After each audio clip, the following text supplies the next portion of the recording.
माझे नाव यश सुरेश पाटील. मी आता 8वीचा विद्यार्थी. आदरणीय व्यासपीठ, पूज्य गुरुजन वर्ग आणि माझ्या प्रिय मित्रांनो, आपणा सर्वांना स्वातंत्र्य दिनाच्या खूप खूप हार्दिक शुभेच्छा. आज मी एका अशा विषयावर बोलणार आहे जो आपल्या देशाच्या प्रगतीपुढील सर्वात मोठा अडथळा आहे. तो विषय म्हणजे भ्रष्टाचार. भ्रष्टाचार म्हणजे काय?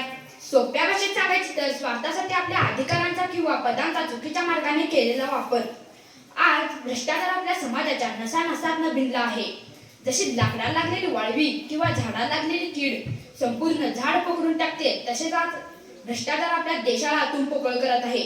आज आपण पाहतो की अगदी साध्या कामापासून ते मोठ्या सरकारी निविदांपर्यंत प्रत्येक ठिकाणी भ्रष्टाचाराने हातपाय पसरले आहेत. सरकारी कचेरी असो, पोलीस खाते असो किंवा शिक्षण क्षेत्र, लाच दिल्याशिवाय कामे होत नाहीत अशी भीती सर्वसामान्य माणसांच्या मनात निर्माण झाली आहे. या भ्रष्टाचाराची व्याप्ती खूपच वाढली आहे. भ्रष्टाचाराचे काही दुष्परिणाम आपल्याला दिसून येतात.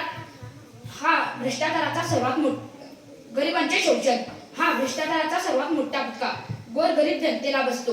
ज्यांच्याकडे पैसे नाहीत त्यांची हक्काची कामे रखडली जातात. दुसरा म्हणजे अन्याय.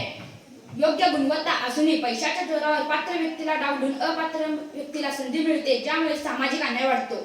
तिसरा म्हणजे प्रगतीला खीळ. देशाच्या विकासासाठी येणारा पैसा जेव्हा भ्रष्टाचारी लोकांच्या खिशात जातो, तेव्हा रस्ते, आरोग्य सेवा आणि शिक्षण क्षेत्र यासारख्या मूलभूत सुविधांचा दर्जा खालावतो. मित्रहो, भारत देशाला जर महासत्ता बनायचे असेल तर